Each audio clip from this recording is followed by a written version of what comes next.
विश्व ग्राहक अधिकार दिवस अवसर में मो मंचासीन अतिथि मानू मो सामने बसी अध्यापक अध्यापिका एवं स्नेहर छात्री छात्र मान को हार्दिक शुभेच्छा और अभिनंदन ज्ञापन करुँ।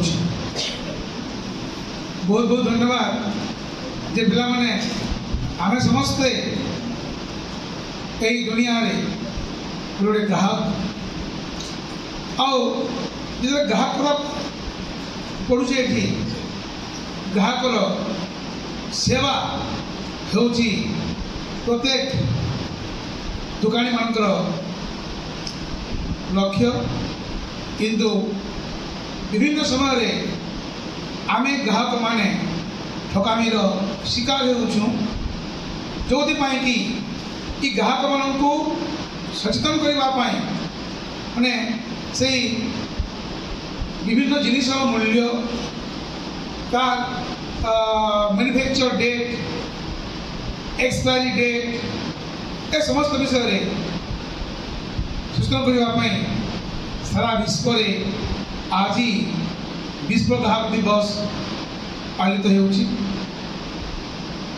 तेणुक जागो ग्राहक जागो एटा होउछि आमर विश्व ग्राहक दिवस मोटो लक्ष्य। तो तेणुक जिते बेले आमे ग्राहक साजी विभिन्न दुकान को जाऊँ अनेक समस्या सम्मुखीन होउछु। कौटी कौन हो गोटे एक्सपायरी जिन पाचु चढ़ा दर बिक्री होची भी देखु प्रिंटेड रेट जे जहाँ अच्छी से अधिक मूल्य बिक्री होची।